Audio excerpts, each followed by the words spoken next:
சாப்பாட்டை குக்கரில் வச்சாச்சு. இந்த பக்கம் தட்டைப்பயிறு குழம்பு செஞ்சுக்கிட்டு இருக்கிறேன். வறுத்து உடைச்ச தட்டைப்பயிறு குழம்பு. வெளியே அம்மியில் வறுத்து உடைச்சிட்டேன். அந்த அம்மி அதுக்கு தான் பாயிட்டு இருக்குது. அதில் இனிமேல் சம்மந்தியை அரைக்க ஆரம்பிக்கணும்.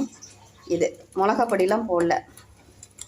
வெங்காயம், சின்ன வெங்காயம், பச்சை மிளகாய், காஞ்ச மிளகாய் போட்டு தக்காளி போட்டு தாளித்து விட்டாச்சு.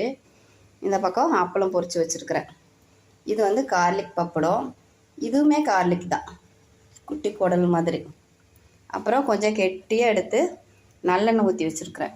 இதில் அப்படியே கலந்து சாப்பாட்டில் போட்டு பிசைஞ்சு சாப்பிட்டோமா இது ஒரு தொக்கு மாதிரி நல்லாயிருக்கும். இதே குழம்பு தான் கெட்டியாக எடுத்துருக்கிறேன். இப்போது சாப்பிட வந்தாச்சு. நல்லா இங்கே எடுத்துகிட்டு வந்துட்டோம். இது தயிர் சாதம். இது வந்து நேற்று இது பழைய சாதம். இப்படியே விட்டால் தீராதுன்னு எனக்கு தெரியும். அதனால் தாளித்து வச்சுட்டேன். பிள்ளைங்க இவ்வளோ பெருசானாலும் அவங்க எப்படின்னு நமக்கு தெரியும்ல. இப்போ சாப்பிட்டுக்கலாம்.